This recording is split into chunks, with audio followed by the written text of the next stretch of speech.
Good morning. आज हम पढ़ेंगे, अपने लेक्चर को कंटिन्यू करेंगे। बेसिकली जो पहला लेक्चर जहाँ पे हमने छोड़ा था कन्वेंशनल और नॉन कन्वेंशनल एनर्जी सोर्सेज पे, अब उसको आगे कंटिन्यू करेंगे। टाइप्स ऑफ पावर प्लांट देखेंगे जो कि आपका आता है under the category of generation. ठीक है, तो पावर प्लांट में जो जनरेशन टॉपिक था उसकी कैटेगरी में आ रहा था हमारा पावर प्लांट, जहाँ पे कि हमारा जनरेशन होगा। ठीक है, तो उसको हम यहाँ पर अब पढ़ेंगे। ठीक है, तो सबसे पहला जो बेसिक है और सबसे ज़्यादा जो इंडिया में या वर्ल्ड में हमारा जनरेशन हो रहा है वो कोल बेस्ड प्लांट से ही हो रहा है, यानी थर्मल पावर प्लांट से ही हो रहा है। इसलिए हमको मेन जो हमारा मोटिव होगा वो थर्मल को बहुत अच्छे से समझना होगा। इससे हमें पता चल पाएंगी चीज़ें कि आखिर किस तरीके से एक प्लांट काम करता है। और आप देख रहे हैं कितने सारे कॉम्पोनेंट्स इसमें हैं। ये एक ब्लॉक डायग्राम, एक ओवरऑल लेआउट है प्लांट का। तो इसको समझेंगे तो इससे और भी प्लांट्स को समझने में हमको काफ़ी ज़्यादा ईजीनेस होगी। ठीक है, तो सबसे पहले हम थर्मल पावर प्लांट का एक बेसिक आइडिया देखते हैं कि एक्चुअल में ये होता क्या है। ये तो हमने बहुत बड़ा सा एक ब्लॉक डायग्राम देख लिया, बाकी अब हम समझेंगे कि यहाँ थर्मल पावर प्लांट में बेसिकली क्या होता है। ठीक है, तो देखिए सबसे पहली चीज़ है, जैसे यहाँ पर आप देख रहे होंगे, मैं यहाँ पर आपको बताता हूँ। देखिए थर्मल यानी कि कोल बेस्ड प्लांट्स। ठीक है, इनको थर्मल पावर प्लांट कहते हैं। ठीक है, अब हमें कोल का यूज़ क्या करना है? थर्मल यानी कि हीट प्रोड्यूस करनी होगी कोल से। ठीक है, तो हीट प्रोड्यूस करते हैं, तो ये कोल है, इसको हम जब बर्न करते हैं तो इसमें हीट प्रोड्यूस होती है। ठीक है, हीट प्रोड्यूस होती है, इस हीट से हम वाटर को बॉयल करके और उसको इवोपरेट करते हैं, वेपोराइज करते हैं उसको, और उससे स्टीम बनाते हैं। ठीक, स्टीम बनाते हैं।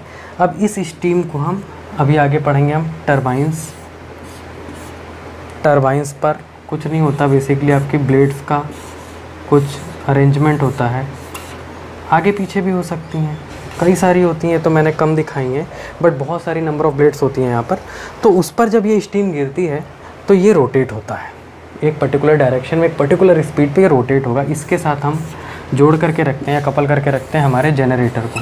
ठीक है, जनरेटर को हम जोड़ करके रखते हैं और फिर इलेक्ट्रिसिटी प्रोड्यूस होती है। ठीक है, ये सब तो बात की बात है, हम आगे देखेंगे। ठीक, तो अभी एक बेसिक सा आइडिया लग गया कि हाँ कोल हमने लिया, कोल को हमने गर्म किया, जलाया उसको, उससे एक हीट प्रोड्यूस हुई, और हीट प्रोड्यूस होने के बाद हमने उस हीट से वाटर को वेपराइज़ किया, वेपराइज़ करके स्टीम बनाई, भाप बनाया, और उस भाप से हमने टरबाइन को चलाया और टरबाइन से हमने अल्टरनेटर को कनेक्ट किया। ठीक, ये बेसिक आइडिया था।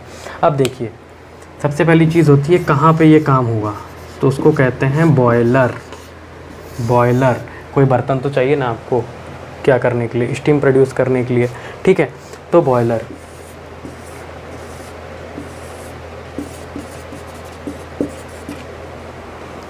कोल जला, पानी यहाँ ऊपर था या पानी यहाँ बॉयलर में रखा हुआ है।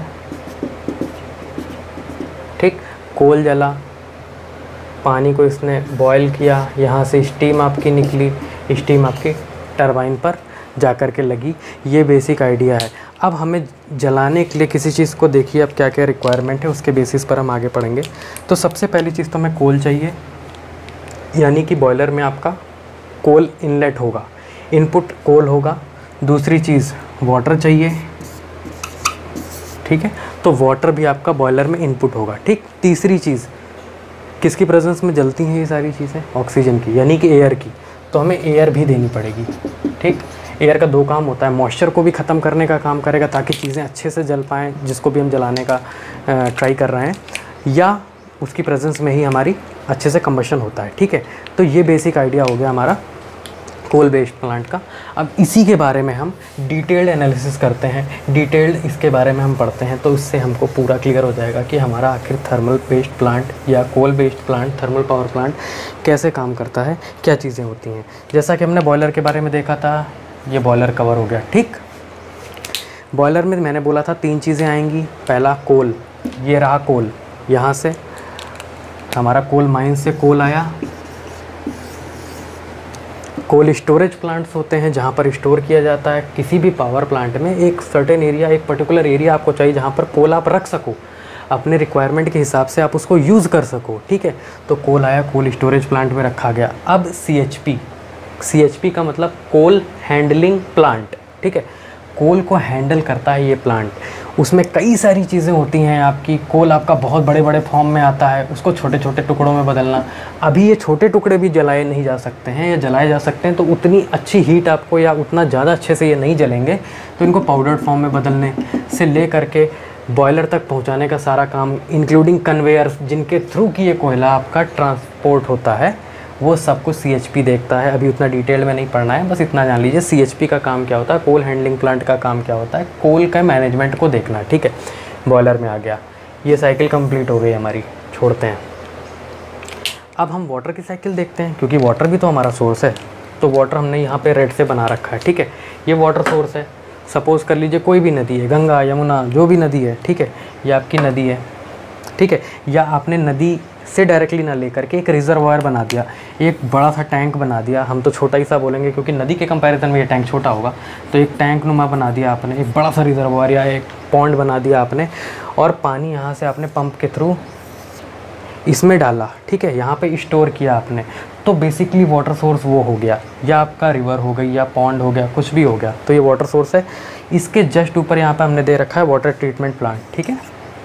वाटर ट्रीटमेंट प्लांट का काम क्या होगा कि बहुत सारा ऐसा पानी होगा जो कि बहुत गंदा होगा। यमुना का पानी आप देखते हैं, समझते हैं, जानते हैं। गंगा का भी पानी काफ़ी ज़्यादा दूषित और गंदा पानी है, तो उसको साफ़ करने का काम, प्लस अगर इसमें मछलियाँ आ गई या कुछ ऐसे इंसेक्ट्स या कुछ एनिमल्स आ गए वाटर में रहने वाले, तो वो प्रॉब्लम कर सकते हैं आगे चल के, तो उनको रिमूव करने का। तो बेसिकली वाटर को ट्रीट करने का प्लांट होता है, ट्रीटमेंट करता है। और इसका आउटपुट आपको पता होना चाहिए क्या होता है, DM वाटर। ये DM का मतलब क्या है, डी मिनरलाइज्ड, यानी कि बिल्कुल भी उसमें मिनरल नहीं है। अगर उस पानी में आप इलेक्ट्रिसिटी भी, अगर तार भी आपने कोई भी उसमें अगर डाल दिया और आप उसमें खड़े भी हो जाओ तो आपको करंट नहीं लगेगा। क्यों? क्योंकि वहाँ पे कोई भी आयंस नहीं है, कोई भी ऐसे मिनरल्स नहीं है जिससे कि हीट आपकी, या सॉरी, इलेक्ट्रिसिटी आपकी ट्रांसफ़र हो जाए, ठीक है। तो ये DM वाटर यहाँ पर यूज़ होता है हमारा, यानी डीमिनरलाइज्ड वाटर। काम किससे हमें DM वाटर मिलता है, वो हमें वाटर ट्रीटमेंट प्लांट से मिलता है, ठीक है। फिर यहाँ पे फीड वाटर पंप लिखा हुआ है, FWP में फीड वाटर, यानी कि हम कुछ वाटर है जो कि फीड कर रहे हैं ना, कहाँ पर कर रहे हैं वो हम देखेंगे। हमको बॉयलर तक बेसिकली पहुँचाना है, तो with the help of some pump we will do this particular action, ठीक है। उस पंप को क्या कहते हैं, फीड वाटर पंप, ठीक है। यहाँ फीड वाटर पंप है। अब हमें पता है हम ठंडा पानी डाल देंगे, तो पहले तो उसको 100 डिग्रीज़ पर लाने का काम होगा बॉयलर का, फिर उसके बाद वो स्टीम में कन्वर्ट होगा। तो वो क्यों ना हम पहले से ही वो 100 डिग्रीज अगर उसको प्रोवाइड कर दें, क्योंकि वहाँ पे तो हमारी एफिशिएंसी घट गई ना। अगर बॉयलर में गया और पहले उसको टेम्परेचर देना पड़ रहा है कि वो वाटर को 0 डिग्री से 100 डिग्री या 25 डिग्री से 100 डिग्री पर बदले, तो हमारी एफिशिएंसी कहीं ना कहीं घट गई, या टाइम डिले हो गया तो एफिशिएंसी हमारी घट गई, ठीक है। तो उसके लिए हमने क्या किया, फीड वाटर हीटर का यूज़ किया, यानी कि फीड वाटर पंप से हमने हीटर को दिया। हीटर इस 25 या 30 डिग्रीज़ के पानी को, जो कि नॉर्मल पानी होता है, इसको ये 100 डिग्रीज़ के आसपास पहुंचा देगा, ठीक है। अब 100 डिग्री के आसपास पहुंचा दिया, फिर इसको लेकर के गए इकोनोमाइज़र में। अभी इसके बारे में हम पढ़ेंगे, अभी आप समझ लीजिए इकोनोमाइज़र में गया। अब इस पानी को यहाँ पर छोड़िए आप, ठीक है। अब हम पढ़ते हैं बॉयलर में, यहाँ पर ये पानी पहुँच गया है। अब हम पढ़ते हैं बॉयलर में तीसरी चीज़, जो कि थी हमारी एयर, ठीक है। एयर हम कैसे लेंगे, तो आप देखिए यहाँ एयर प्री हीटर लिखा हुआ है, ठीक है। यहाँ FD लिखा, FD मीन्स होता है फोर्स ड्राफ्ट फैन, ठीक, यानी फोर्स ड्राफ्ट फैन, फोर्स से ड्राफ्ट करने वाला, किसी चीज़ को फोर्सफुली धकेलने वाला, धक्का देने वाला या खींचने वाला, फोर्स लगाने वाला फ़ैन। फोर्स कैसे लगाता है, एग्जॉस्ट आपने घर का देखा होगा, उसमें बाहर से हवा या अंदर से हवा को बाहर की तरफ फोर्स लगाता है और बाहर भेजता है। जो अंदर गर्म हवा हो रखी होती है किचन में, वॉशरूम में, कहीं पे भी, तो उस हवा को वो बाहर की तरफ फेंकता है, यानी अंदर की हीट को बाहर फेंक रहा है। उसी तरीके से ये बाहर की ठंडी हवा को ये, या गर्म हवा, ठंडी हवा को ये अंदर भेजेगा। क्यों अंदर भेजेगा, क्योंकि हमको पता है कि हाँ एयर रिक्वायरमेंट हमको यहाँ पर है, एयर हमको इनटेक करना ही करना है। ये किसको भेजा इसने, एयर प्री हीटर। हर चीज़ जैसा कि मैंने बोला कि हाँ आपको हीटर के थ्रू पास करनी है, क्यों, एफिशिएंसी इंप्रूव होगी, टाइम आपका कम लगेगा। पहले से आप कुछ चीज़ करके रखोगे तो बाद में आपके लिए इजीनेस ज़्यादा होगी। जैसे कि मैंने ये डायग्राम पूरा बोर्ड पर बना लिया है और अब आपको समझाने में थोड़ा सा इजीनेस हो रही है, ठीक है। उसी तरीके से यहाँ पे एयर प्री हीटर को दिया हमने, कैसे, फोर्स ड्राफ्ट फैन से एयर प्री हीटर को दिया हमने, और एयर प्री हीटर में एयर को गर्म करके फिर हमने बॉयलर को दिया। अब इसमें कोल पहुंच चुका है, एयर पहुंच चुका है, पानी अभी हमने रोक करके रखा है, ठीक है। अब हम आते हैं पानी पर, ठीक है। इकोनोमाइज़र पर आते हैं। उससे पहले हम देखते हैं, या इकोनोमाइज़र को ही हम देखते हैं, पहले उसको समझते हैं। इकोनोमाइज़र जैसा कि नाम बता, इकोनोमाइज़ करना, इकोनॉमिक, किसी चीज़ को इकोनॉमिक करना, इकोनॉमिकली करना मतलब सस्ते में करना या मोर एफिशिएंटली करना, ठीक है। तो एफिशिएंसी बढ़ाने का काम इकोनोमाइज़र को होता है। अभी के लिए समझ लीजिए इकोनोमाइज़र का काम इतना होता है कि ये चीज़ों को गर्म करता है। अब कौन सी चीज़ को गर्म कर रहा है, यहाँ पर पानी को गर्म कर रहा है, ठीक है। पानी को इकोनोमाइज़र गर्म कर रहा है, उस पानी को जो हमने वाटर ट्रीटमेंट प्लांट से FWP यानी फीड वाटर पंप के थ्रू फीड वाटर हीटर से गुजारा था, और उसको गर्म करके हम इकोनोमाइज़र में फिर बॉयलर में लेकर के जाएंगे। ये रेड लाइंस वाटर के इनलेट को आपके शो कर रही है, ठीक है। तो इकोनोमाइज़र में आया, तो फीड वाटर पंप से फीड वाटर हीटर में गया, फीड वाटर हीटर से इकोनोमाइज़र में गया, इकोनोमाइज़र में गर्म हुआ और इसमें पहुंचा। अभी हमको ये नहीं पता इकोनोमाइज़र में गर्म कैसे हो रहा है, ठीक है। इसके बारे में भी हम देखेंगे, ठीक। अभी पानी यहाँ पहुँच गया, ठीक। अब समझिए, पानी पहुँच गया, ठीक है, पानी पहुँच गया, एयर भी पहुँच गई, कोल भी पहुँच गया। अभी नीचे छोड़ दीजिए, तीनों चीज़ें पहुँच गई, प्रोसेस स्टार्ट होगा। प्रोसेस क्या स्टार्ट होगा, कोल को फायर किया जाएगा, कोल जलेगा, जलने के बाद पानी को वो स्टीम में कन्वर्ट करेगा, स्टीम में कन्वर्ट करके स्टीम को, अभी भी स्टीम में 100 डिग्री पे आपका स्टीम फॉर्मेशन होने लग जाता है। अभी भी उसमें मॉइस्चर है, उस मॉइस्चर को ख़त्म करना है। क्यों ख़त्म करना है, क्योंकि हमको पता है कि जब ये टरबाइन पर जाएगा, टरबाइन बेसिकली आपका मेटेलिक स्ट्रक्चर होता है, और मेटेलिक स्ट्रक्चर पे जब आपका बार बार आपका पानी या कोई भी ऐसा लिक्विड लग रहा है, बेसिकली पानी मॉइस्चर आपका अगर जा रहा है, तो उसमें कोरोजन रस्टिंग होने के चांसेस होते हैं टरबाइन में, ठीक है। और बाकी चीज़ें भी जो आपके इक्विपमेंट्स लगे हुए हैं, क्योंकि मेटेलिक हैं, कोरोजन होने के चांसेस रहते हैं। बट टरबाइन क्योंकि काफ़ी कॉस्टली इक्विपमेंट होता है, काफ़ी बड़ा इक्विपमेंट होता है, इसलिए इसका खर्चा हम उठा नहीं सकते। इसलिए हमको पानी को देखा, यहाँ पर हमने डीएम वाटर बनाया, यहाँ पर हमने सुपर हीटर लगाया, इसलिए लगाया ताकि इसमें से जो स्टीम निकल रही, जिसमें थोड़ा सा मॉइस्चर है, उसको ये सुपर हीटर पूरा ख़त्म कर दे और एक ड्राई एयर की तरह ब्लो हो। Dry air, dry warm air, ठीक है, बहुत गर्म और ड्राई एयर की तरह ब्लो होगी। अब ये ब्लो होगी तो यहाँ पे वेल्व दे रखा है। वेल्व बेसिकली कुछ नहीं होता, आपका एक टैप नुमा होता है, ऑटोमेटिक होता है ये, ठीक है, मशीन ऑपरेटेड होता है, ये कंप्यूटर ऑपरेटेड होता है। तो ये वेल्व होता है जो कि आपका कम खुलता है या ज़्यादा खुलता है। According to our need we provide steam to the turbine according to the load which generator is actually producing, ठीक है। तो इस जितने लोड को ये ट्रीट कर रहा है उसके अकॉर्डिंग हमें यहाँ पे वॉल्व की ओपनिंग देखनी होती है, ठीक है। तो ये वॉल्व हो गया आपका, वॉल्व से यानी कि आपकी ओपनिंग कम या ज़्यादा हुई। फिर इसके बाद टरबाइन पर पड़ा। अब टरबाइन पर जब ये स्टीम पड़ेगी तो टरबाइन रोटेट करेगा, हमने वहाँ पर देखा था, ठीक है। टरबाइन रोटेट करेगा, उसके साथ अल्टरनेटर कपल्ड है, अल्टरनेटर से देखिए आप इलेक्ट्रिसिटी बन रही है। ये तीन मैंने लाइंस तीन डिफरेंट कलर की इसलिए दिखाई, हमने पढ़ा है RYB। 3 फेज़ जनरली हम power transmission, power distribution, power generation करते हैं। क्यों करते हैं, क्योंकि हमें बल्क अमाउंट ऑफ पावर पहुँचानी रहती है, और सिंगल फेज़ बहुत कम पावर के लिए हम जनरेशन होता है, और वो हम लोग बेसिकली घर में देखते हैं। जनरेटर अपने हाथ से चलाने वाले जो होते हैं, डीजल जनरेटर होते हैं, उनके यूज़ से हम सिंगल फेज जनरेशन करते हैं। बट यहाँ पर 3 फेज जनरेशन होगा जो कि आपका दे दिया गया। अब ये पार्ट जो आपका था यहाँ तक का, ये आपका ख़त्म हो गया। यहाँ पे जनरेशन, ये ट्रांसमिशन का पार्ट है, वो हम बाद में पढ़ेंगे, ठीक है। अब हम देख लेते हैं, यहाँ पर स्टीम टरबाइन पर गिरी। अब कुछ स्टीम जो टरबाइन पे गिरी है, टरबाइन पे उसने फोर्स लगाया है, एक्शन लगाया जिससे टरबाइन रोटेट किए, फिर वो स्टीम कहाँ जाएगी, टरबाइन के आगे तो रास्ता क्लोज है, अब कहीं नहीं जा सकती। तो वो स्टीम क्या होगी, ठंडी होगी। टरबाइन पे गिरी, ठंडी होगी, अपना वर्क डन उसने किया, और उसके बाद वो अपनी हीट लूज़ करेगी, अपनी एनर्जी लूज़ करेगी, ठंडी होगी। ठंडी होकर के, और इतनी भी ठंडी नहीं हो जाएगी कि पानी बन जाए, बट हाँ कुछ हद तक वो स्टीम, जिसको कि एग्जॉस्ट कहेंगे, एग्जॉस्ट स्टीम निकलने वाली, वो स्टीम आपकी कंडेंसर तक आएगी, ठीक है। कंडेंसर तक आएगी। कंडेंसर तक आने के बाद फिर कंडेंसर, जैसा कि कंडेंस करना मतलब होता है to convert one form of state to another form, ठीक है। उस केस में क्या होगा, स्टीम को कन्वर्ट करना टू लिक्विड फॉर्म, ठीक है। कंडेंसर बेसिकली ऐसा स्ट्रक्चर होता है, ठीक है, और यहाँ से पानी का इनलेट रहता है। इसमें आपकी स्टीम फ्लो हो रही होती है, जो कि इन पाइप से गुजरती है, सरफेस एरिया बढ़ जाता है और इस पर पानी ठंडा ठंडा गिर रहा होता है, तो ये again it converts into liquid form, ठीक है। तो ये कंडेंसर हो गया आपका। कंडेंसर में एग्जॉस्ट स्टीम गिरी, और ये देखिए पानी कूलिंग टावर कूलिंग टावर क्या होता है, बेसिकली ये पानी लेता है, एक टावर जैसा स्ट्रक्चर होता है जिसमें कि बहुत सारा सरफेस एरिया होता है और हवा से वो ठंडा हो रहा होता है। Somewhere it is cooled by using fans also, ठीक है। तो ये फ़ैन से कूल हो रहा होता है, कूलिंग टावर जैसा कि नाम बताता है, कूल करने के लिए बनाया हुआ टावर, ठीक है। तो यहाँ से पानी निकलता है और वो कंडेंसर में जाता है, वो यही पानी है जो कूलिंग टावर से आ रहा है, ठीक है। कूलिंग टावर से जो पानी आपके आ रहा है वो यही वाला पानी है, वो यहाँ आया कंडेंसर में, स्टीम को ठंडा किया, कंडेंसर से वापस से ये पानी निकला, फिर से कूलिंग टावर में आया। क्यों? क्योंकि पानी को हमको बर्बाद भी नहीं करना है, उसका यूज़ हमें कंटिन्यूसली करते रहना है, एक साइकिल नुमा फॉर्म होगी। और वो साइकिल आपकी कूलिंग टावर में वापस से वो पानी जो यहाँ से निकला था वो पानी वापस से यहाँ जाएगा, किसमें? कूलिंग टावर में जाएगा, वापस से ये पानी ठंडा होगा और ये साइकिल आपकी कंटिन्यू चलती रहेगी, ठीक है। कंडेंसर का भी काम हो गया, कूलिंग टावर हो गया, फीड वाटर हीटर हो गया, वाटर ट्रीटमेंट प्लांट हो गया, ये सारी चीज़ें हमने देख ली। अब हम समझते हैं यहाँ पे एक चिमनी बनी हुई है और एक ग्रीन कलर से कुछ लिखा है, ये लास्ट टॉपिक है आपका थर्मल पावर प्लांट्स का, ठीक है। इतनी चीज़ें समझ में आ गई। अब एयर प्री हीटर, अब आपको एक चीज़ बॉयलर से ही मैं समझाने की कोशिश करता हूँ, वो बॉयलर से ही समझ में भी आएगी।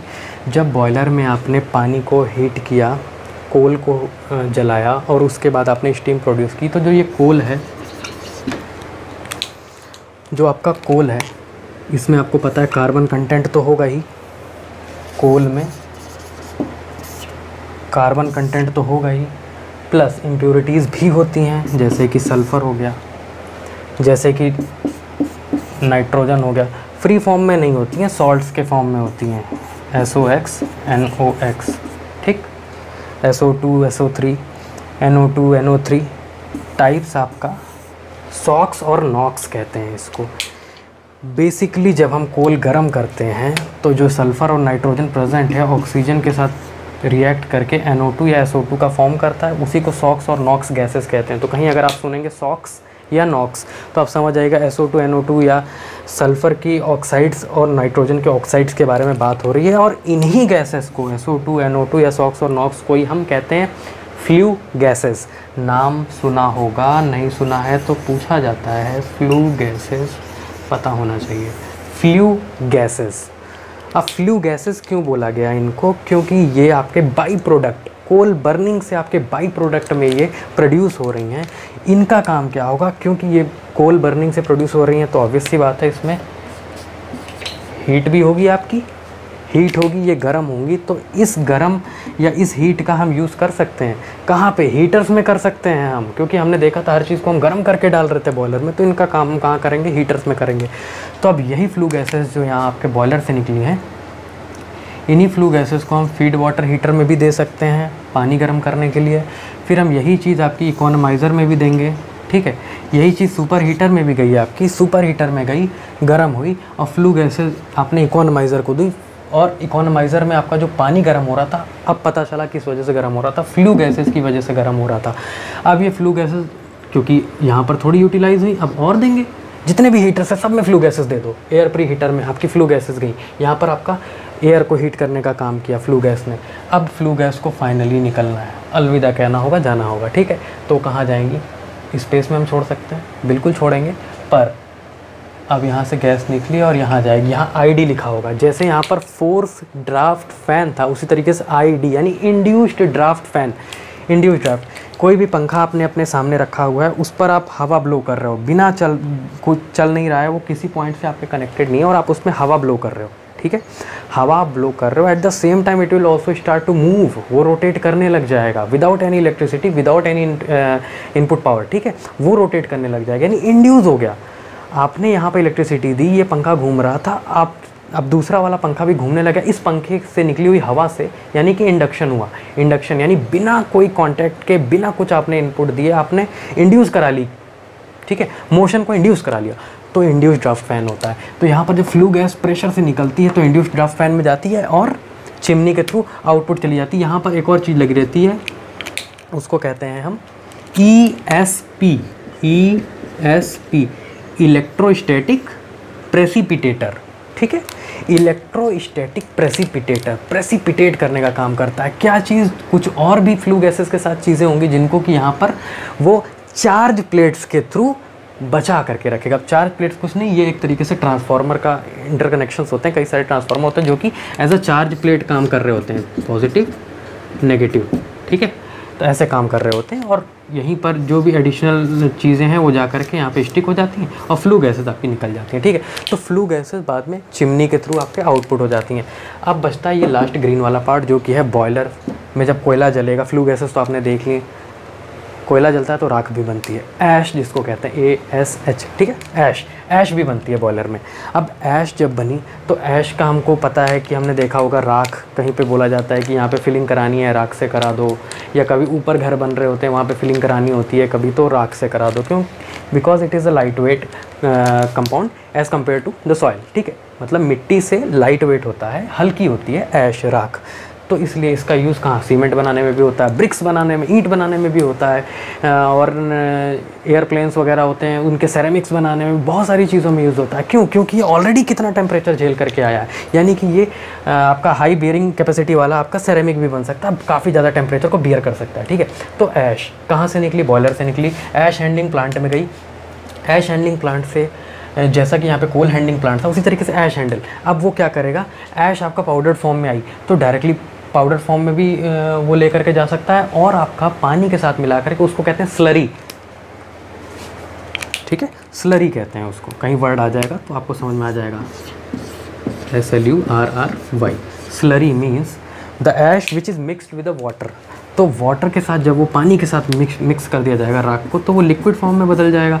बाद में जो पिट्स चल रही होती हैं या आपकी जो नालियाँ बह रही होती हैं साइड से, उनके थ्रू इनको टैंकर्स में फीड किया जाता है और ये चले जाते हैं आपके सीमेंट बनाने में या ईंट बनाने में, इनका यूज़ कर लिया जाता है। फिर यहाँ पे ऐश स्टोरेज होगी, जैसे कोल स्टोरेज का प्लांट था वैसी ऐश भी, क्योंकि आपकी बहुत ज़्यादा प्रोड्यूस होगी, जितना कोल उससे ज़्यादा ऐश या उससे कम ऐश, तो ऐश आपके पास होगी, उसके लिए भी एक स्टोरेज प्लांट बनाया जाता है। और इस तरीके से आपका ये सारा पावर प्लांट आज ख़त्म होता है। अभी हमने आज थर्मल पावर प्लांट्स के बारे में डिस्कस किया। नेक्स्ट टॉपिक में हम देखेंगे न्यूक्लियर के बारे में भी करेंगे, हाइड्रो के बारे में भी सीखेंगे। ये काफ़ी लेंदी इसलिए था, ये लेक्चर थोड़ा सा लेंदी इसलिए हो गया क्योंकि इसमें सारा कुछ आपको सीखना था, काफ़ी इंपॉर्टेंट है, पावर सिस्टम का बहुत इंपॉर्टेंट पार्ट है, और पावर प्लांट इंजीनियरिंग में ये पूरा ही आपको पढ़ना पड़ता है। अगर पढ़ते हैं तो आपको बहुत अच्छे से क्लियर हो जाएंगे points. Thank you so much, I hope you enjoyed the session.